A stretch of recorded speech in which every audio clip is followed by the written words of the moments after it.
Pendeta mulai membentangkan peta lalu membaca mantra, kemudian menggantungkan sebuah liontin di atas peta. Setelah beberapa waktu, liontin itu berhenti di satu titik. Ternyata, roh yang bersemayam di dalam boneka itu berasal dari tempat yang sangat jauh. Namun tak lama kemudian, boneka itu terlihat bergerak. Yoshi menyadari bahwa boneka tersebut ingin diantarkan ke makam ibunya. Keesokan harinya, Yoshi dan suaminya pergi menuju pulau yang disebutkan oleh pendeta. Mereka mendaki sebuah bukit dengan bantuan alat pencari logam. Hingga akhirnya mereka berhasil menemukan makam itu dan mulai menggali tanah. Makam tua itu tampak kosong, tanpa satupun jasad yang masih utuh di dalamnya. Yoshi dan suaminya membakar dupa, serta memanjatkan permohonan maaf kepada arwah yang bersemayam di tempat tersebut. Setelah itu Yoshi memasukkan boneka ke dalam makam. Namun tanpa sengaja, foto Mai terjatuh ke dalam liang makam. Yoshi pun turun ke dalam makam untuk mengambil foto anaknya. Tiba-tiba, dupa yang masih menyala membakar kain pembungkus boneka hingga boneka itu bergerak. Yoshi segera keluar dari makam tua tersebut. Dengan susah payah ia berhasil keluar dari ruang sempit itu, dan suaminya langsung menutup pintu makam.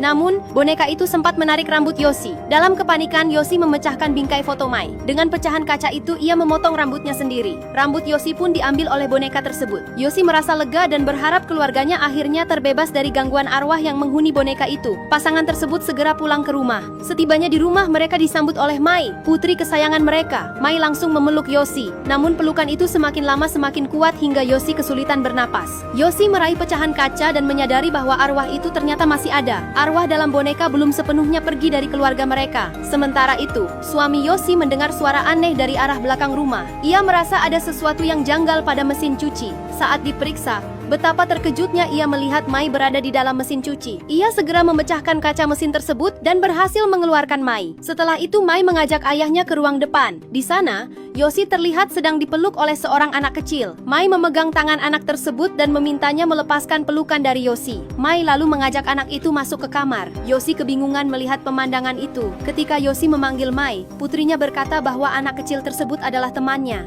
Ternyata, arwah anak itu masih berada di rumah mereka dan kini menjadi teman Mai. Beberapa hari kemudian, Yoshi dan keluarganya tampak sarapan bersama dengan wajah bahagia. Setelah sarapan, mereka pergi kembali ke pulau tempat makam berada dan membuang boneka itu di sana. Keesokan harinya, Nenek Mai datang berkunjung ke apartemen Yoshi bersama seorang pendeta karena ia masih merasa takut dengan boneka tersebut. Saat mereka memasuki apartemen, tempat itu sudah kosong. Namun Nenek Mai merasakan kejanggalan dari sisa sarapan yang tertinggal, terutama karena susu Mai tidak diminum. Kebenaran mengerikan pun terungkap. Tubuh Yoshi dan suaminya ternyata telah dirasuki oleh roh jahat yang berasal dari boneka tersebut. Roh orang tua si boneka kini mengambil alih tubuh Yoshi dan suaminya. Tiga arwah yang telah lama terpisah itu akhirnya dapat kembali bersama. Sementara Mai ditinggalkan di dalam mobil oleh ketiga arwah tersebut, dan film pun berakhir.